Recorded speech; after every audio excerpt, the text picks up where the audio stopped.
My parents were always fighting. My only solution was lock into my bedroom and call my best friend May. When she had to go, I would stare outside through the window till I started feeling tired. One day, I walked into the living room and sobbed. I turned my back to go to my bedroom where my sisters were, but I heard my mom screaming, so I called 911 and explained. They answered they would send cops into my location, but I knew that would take a while. I heard my father's footsteps. I hung up.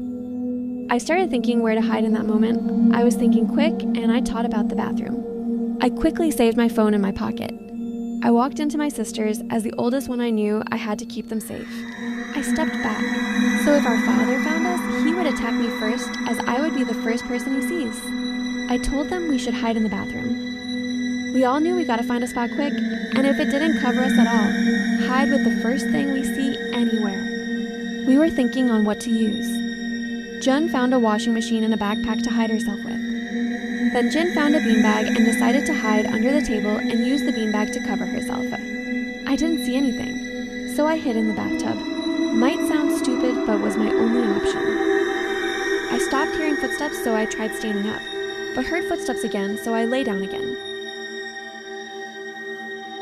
Footsteps stopped, but I felt that someone who wasn't my sister was there.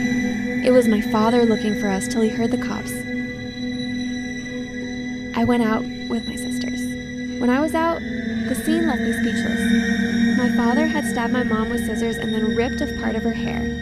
May came to visit me. I didn't know, and because she saw everything, my father ripped of her hair too and cut a bit of her clothes.